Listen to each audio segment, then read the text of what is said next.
ဘူကောင်ဟယ်ရီကိန်းနဲ့လူပေါင်းမှားခဲ့တဲ့ဂျာမန်ဘလူးဝီအားလုံးမင်္ဂလာပါ Daily Debate Channel လေးကနေပြန်လည်ကြိုဆိုလိုက်ပါတယ်ဟယ်ရီကိန်းဟာဘလောက်တောင်ဖလားလက်မရှိသလဲဆိုတာပရီးမီးယားလိပရိသတ်တွေသိပါပဲကိန်းဟာပရီးမီးယားလိမှာကစားသွားတဲ့တောက်လျှောက်တော်တန်ချက်ဖာကြီးတွေဖလားအောင်မြင်မှုတစ်ခုတောင်ရအောင်မပေးနိုင်ခဲ့ပါဘူး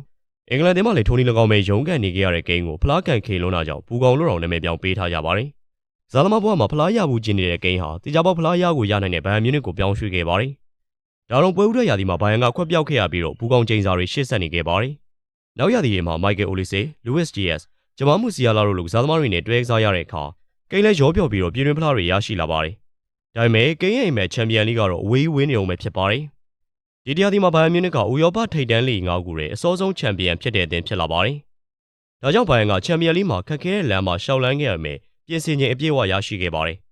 ဒါပေမဲ့ဘိုင်ယန်ကလက်ရှိဥရောပချန်ပီယံ PSG နဲ့ရှင်ပြိုင်ကစားခဲ့ရတဲ့အချိန်ပထမကြော့ Paris မှာ 5-4 နဲ့ရှုံးနေပြီးတော့နောက်ကောက်ကျခဲ့ရပါတယ်တကယ်ဆိုရင်ဒုတိယကြော့မြူးနစ်မှာဘိုင်ယန်က FCC ဂိုးတွေပြန်သွင်းခဲ့ရမှာပါဒါပေမဲ့ကန်ဆိုးရှာတဲ့ဘိုင်ယန်ဟာပွဲဆက်စချင်းရှိန်မရသေးခင်3မိနစ်မှာတင်အော်စမန်ဒမ်မီလီကိုဖွင့်ဂိုးပေးလိုက်ရတာကြောင့်နောက်ကောက်ကျခဲ့ရပါတယ်ဘိုင်ယန်ရဲ့အကောင်းဆုံးတိုက်စစ်ဟာလူးဝစ်အင်ရီရဲ့ဂိမ်းပလန်ကြားမှာကြာရှုံးခဲ့ရပြီးတော့ဂိုးမရနိုင်ဖြစ်နေခဲ့ရပါတယ်ဖိုင်နယ်တက်ချင်လွန်တဲ့ဂိမ်းက94မိနစ်မှာသွင်းဂိုးရယူပေးခဲ့ပေမဲ့အချိန်မမီတော့ပဲနှစ်ကြော်ပေါင်း6-5နဲ့ရှုံးနေသွားပါတယ်ဘိုင်ယန်ကတော့ဘူကောင်နဲ့လူပေါင်းမှားနေတာကြောင့်ချန်ပီယံလိကန်နေစက်တိုက်ဘူးပိတ်နေနဲ့ဒီနေ့လဲဝေးရပြန်ပါတယ်